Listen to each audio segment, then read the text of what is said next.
G'day everyone, how you going?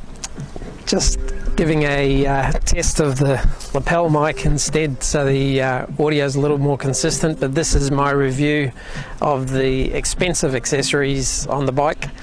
So I'll sort of start from the bottom and go to the top and work my way through them and outline how much they are, whether I think they're good value or not.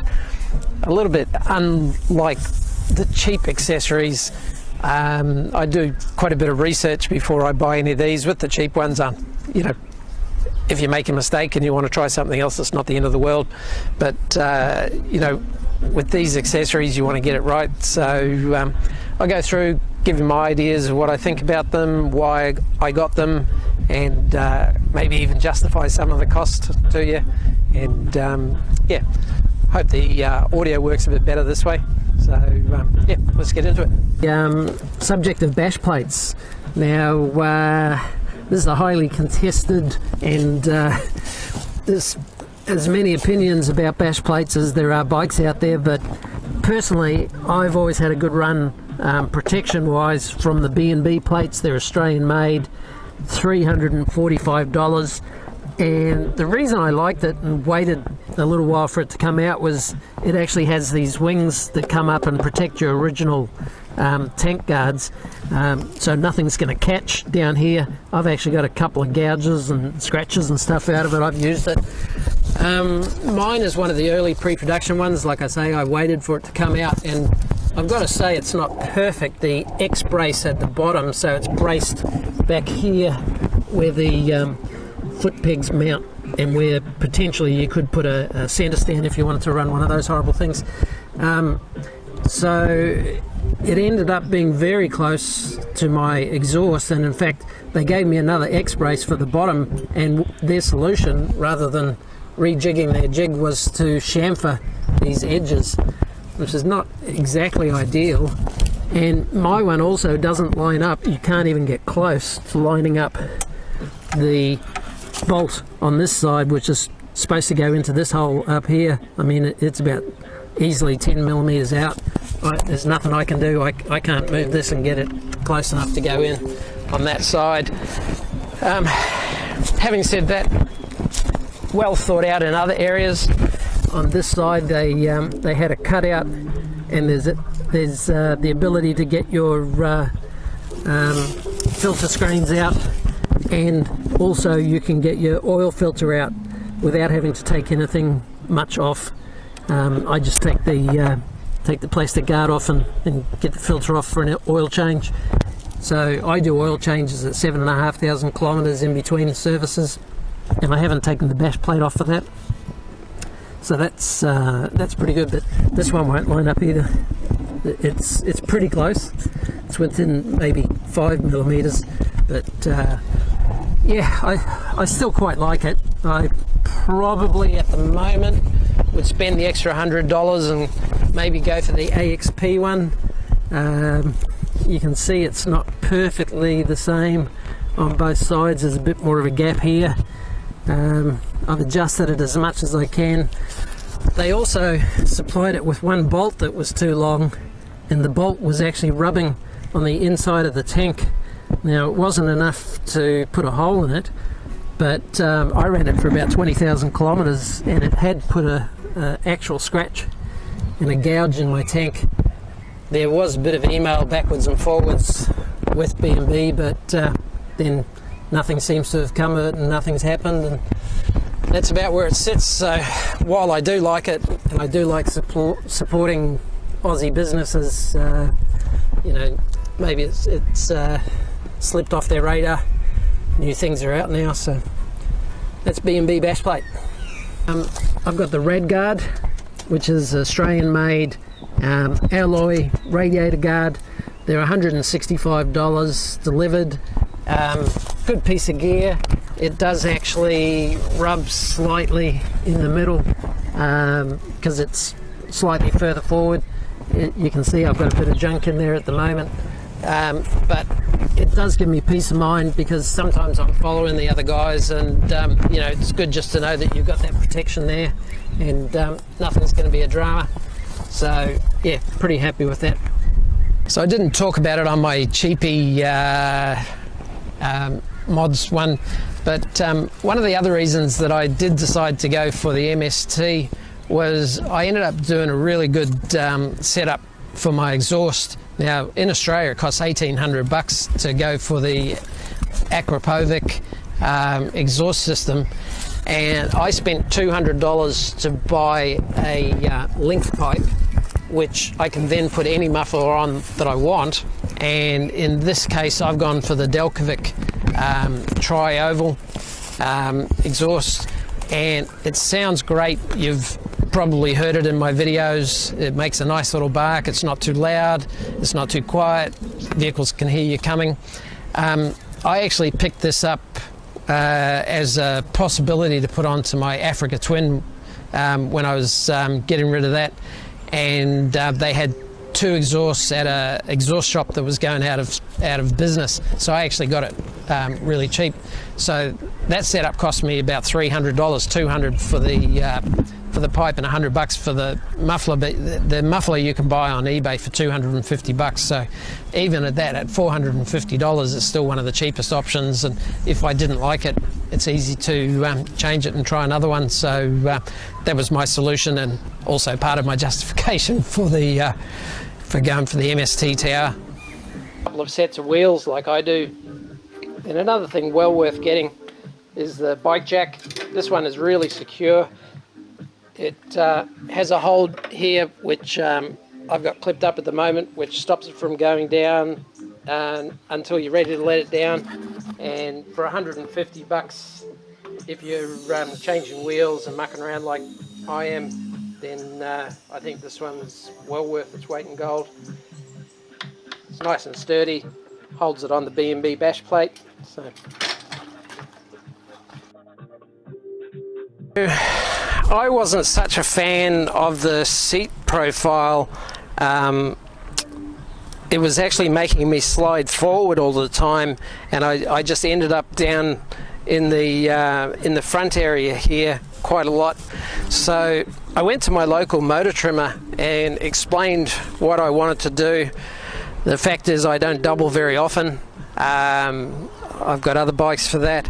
So I had the front of the seat built up by 10 millimeters, the rear of the seat here taken down by 10 millimeters to get it to smooth and flatten this profile a little bit, and then I had the hump taken off, which was here for your pillion, so I have more seat to move around on.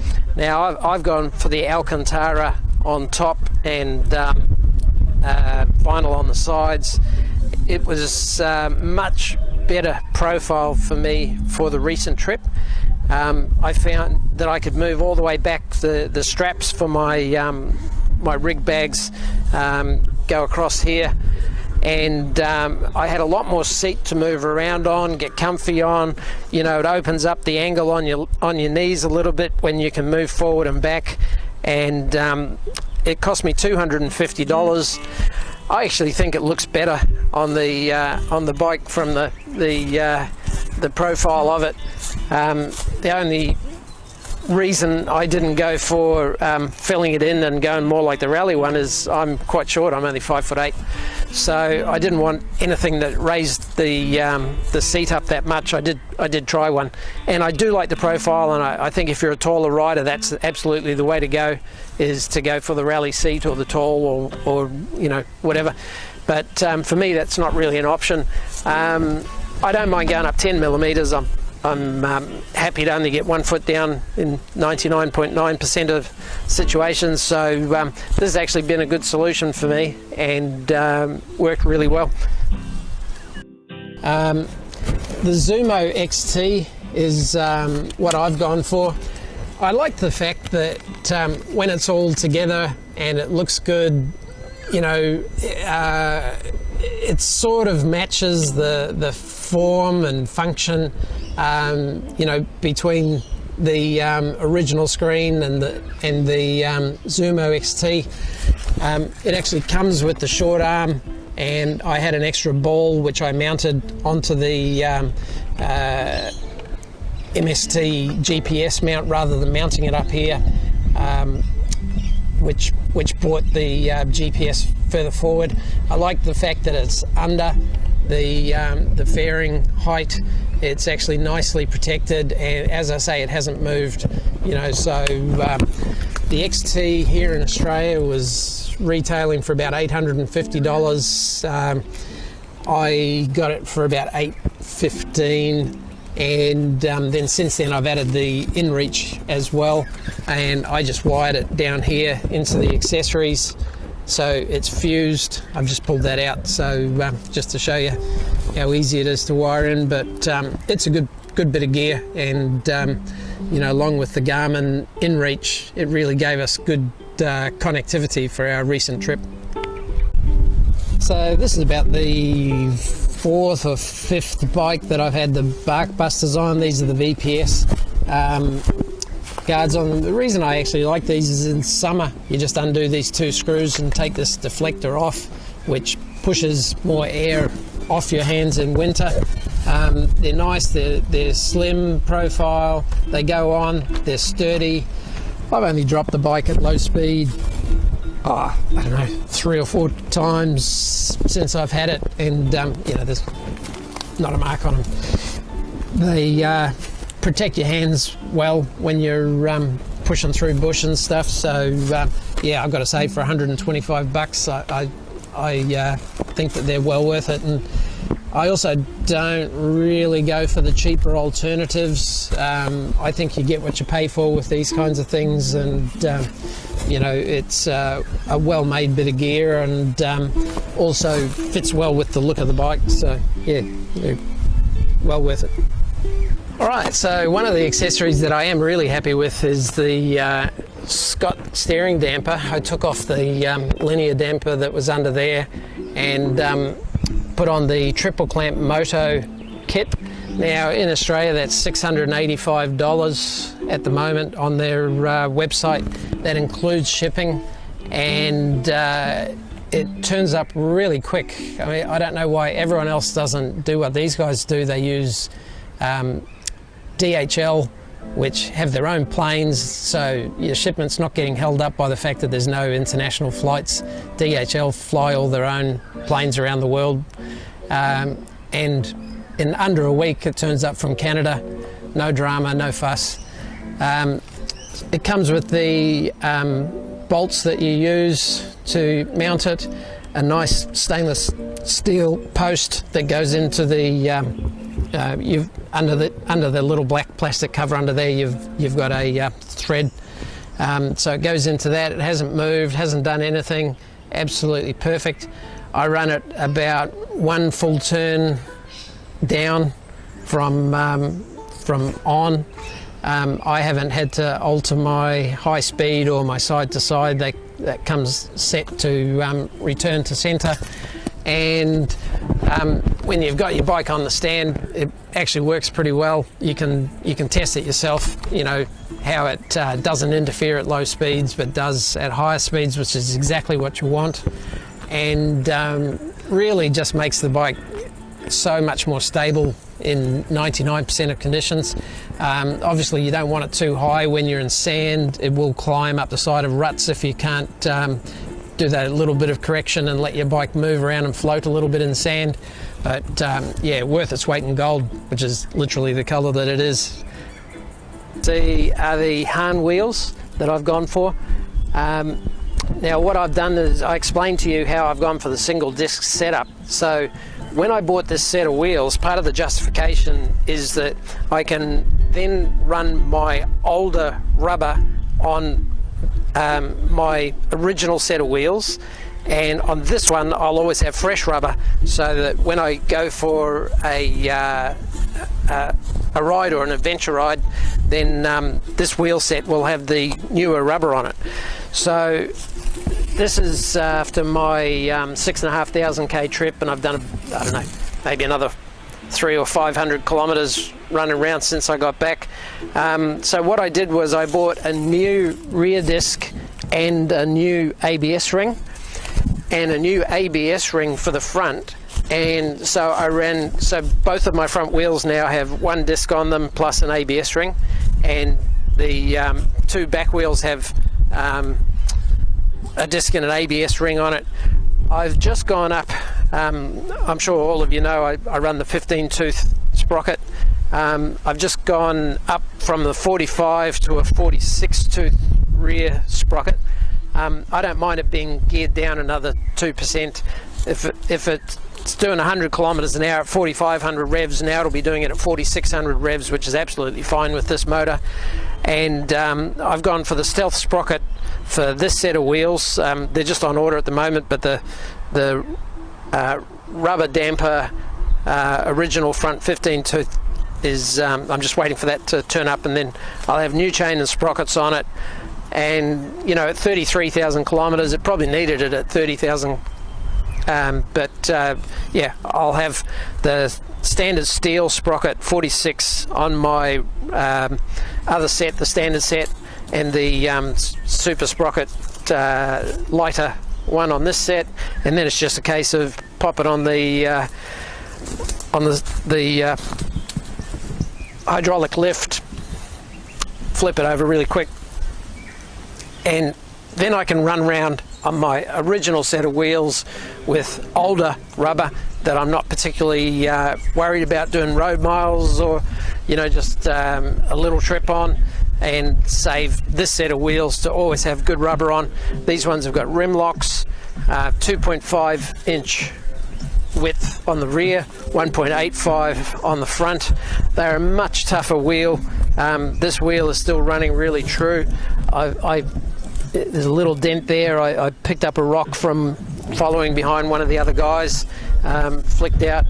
But you know, I really just didn't worry about these. I did the run-in on them.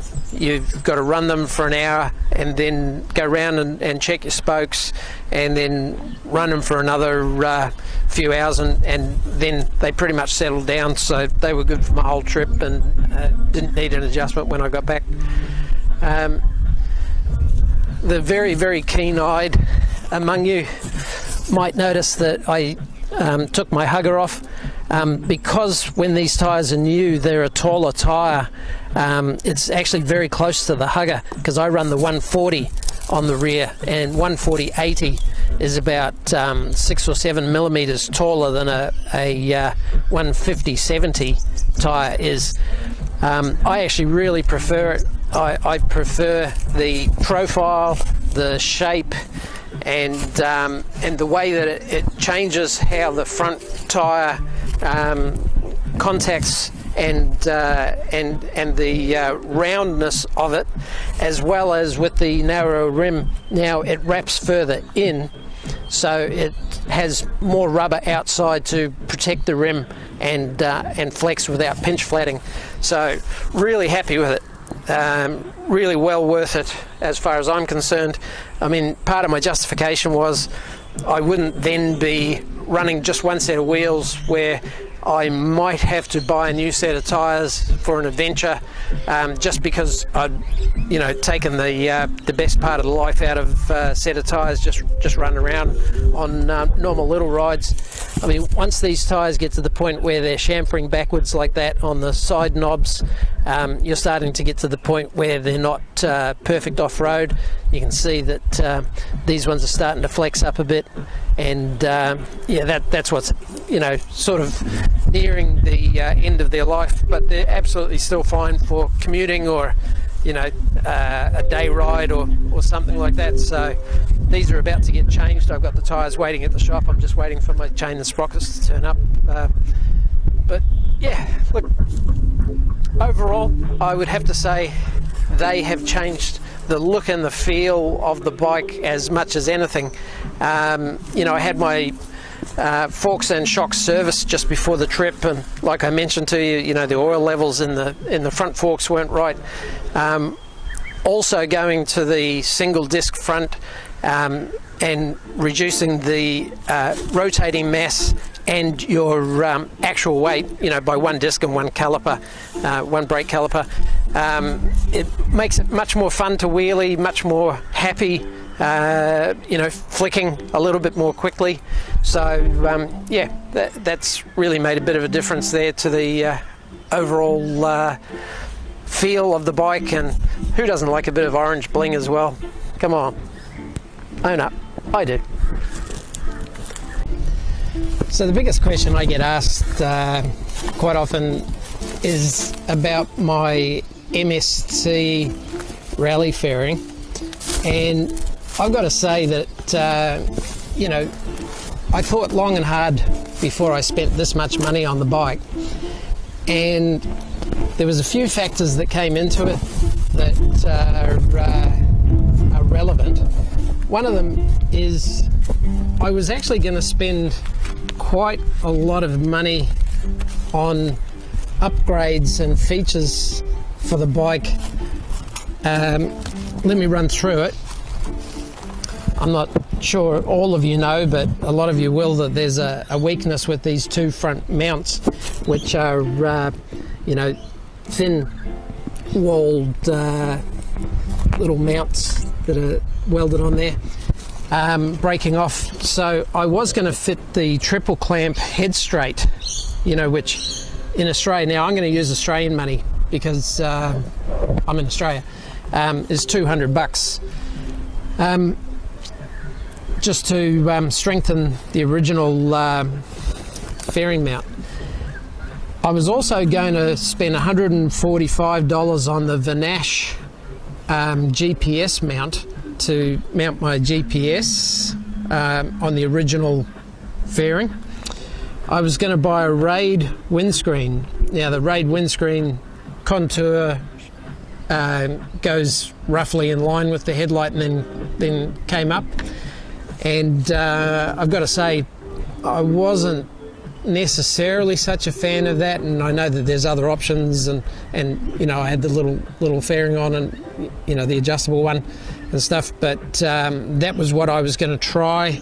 At the time it seemed like it was going to be the best option, and I was also going to put the headlight protector on it, which is you know, another $150 here in Australia. So the Raid windscreen in Australia with freight was actually really crazily expensive, around $400. Now when I added all of that up, you know, which is $890, it was another $600 for me to get this MST fairing set up, including shipping, sent to Australia. I had it within, you know, 2 weeks. And look, it's not perfect. I'm not saying that you know, some of the way that I've got it mounted would suit everyone, but it is night and day better. I mean, no comparison with the old setup. The wind goes around and is much smoother flowing. I can sit there at speeds well in excess of our limits here in Australia, quite comfortably in a nice little cocoon here. And for me, you know, the ability to have a nice solid mounting for everything, a little bit of adjustability. I actually modified mine slightly. I bought the mounting point back 30 millimeters at the top and down 25 millimeters and back at the bottom to change the angle purely for how I wanted it. And that's the beauty of something like this, is you have the ability to do that. It also braces, you know, so it combined those two things. I don't even think I've adjusted this in 6,500 kilometers. The GPS didn't move once. So for me, it was a little bit of a no-brainer. I made this cover for it, and originally when I got it, every time you turned on the ignition, it would come up with a headlight failure. So at the moment I've got side stand, low fuel, and then there would also be a headlight failure, and this caution light would stay on all the time. Well, now if I put fuel in it, that caution light will go out, and I don't have to reset it every time for the headlight. And that was just programming by the technician, who actually knows his way around the system properly. And you know, is another example of having a good dealer and you know, having your dealer know what he should and shouldn't do. But for me, that was a real no-brainer. You know, it's totally changed how I feel about the bike. I didn't like the fact that you almost had 3 layers when I had the little deflector on, you know, and it just didn't appeal to me from an aesthetics point of view. I didn't like looking at it from behind. I'm not pretending to be Toby Price doing a Dakar or anything, but this is much closer in look and feel, you know, to a rally bike. And you know, this is a 790 Adventure R. That's what I want it to look and feel like. So that was my justification for it. I know I don't have to justify anything to anyone but myself, but I still think it's well worth it and was a good deal. So thanks for joining me for this recap of the accessories that are over $100 for my bike. And some of you may have noticed at the start that I had something attached to the back of the bike that is a bit of an odd accessory, but this is actually a ukulele that is suitable for travel because it's plastic that's impregnated with carbon fiber. So it's a travel ukulele from a company called Enya. So I was thinking what I might add to the channel is you know, ukulele adventures. So take the uke along and go where no one else on a bike with a ukulele's been. So I don't know whether that's going to catch on, but you know, you guys may all think that ukuleles are a bit lame. Yeah, I'm old, and you know, it's something that interests me. I've played ukuleles since I was about 11 years old. Not all the time. I only recently picked it up again. But yeah, I mean, to make a song that's a little bit different from what most people play on ukuleles, you know, I'm talking more about playing stuff like you know, Pink Floyd or whatever. So, you know, I don't know who'd be interested in hearing songs out on the trail or up a hill or in the middle of an adventure ride sitting around a campfire, but maybe I'll add a channel, Ukulele Adventures, and separate it out there a little bit. But this was just over $120, $124 for this, and only found out afterwards that I could have got it in bright orange as well. So, but it still matches the bike. So that's pretty much my wrap up of the accessories for the 790. You may all know Neil from my channel that had the GSA has just sold it this week, and he picks up his 790 tomorrow. So it'll be Neil and I on 790s, Michael on his 1290, and other random people that join us for different ones. So the videos all have a bit of an orange flavour for the next little while. Neil's already got a couple of accessories for his. He's getting the AXP plate. He's got the Tripleclampmoto steering damper, Barkbusters, and I think he's running a Garmin GPS. So yeah, he'll have that on his channel. I'll link it. And Michael's going to have a channel at some stage as well. And the three of us might get together and discuss adventure riding options, why we choose different things, where we've been, what we run, maybe even what we pack and what we take with us on adventures. So we'll put that together at some stage in the near future and have that out to you a little bit more like a podcast than these videos. So that'll be coming up. It's just coming into summer now, which unusually you may think summer is the time for big adventure rides, but unless you're going to the mountains, summer here is really too hot for serious adventure rides. You're not even allowed to cross the Simpson Desert in summer. They literally close it. It's too dangerous. Dehydrate and die too easily. So we will be doing some adventures down now with COVID restrictions easing. We're allowed to go into the northern couple of 100 kilometres, I guess, of New South Wales, so we can go into some of the places that we've been wanting to go but have been forbidden for the last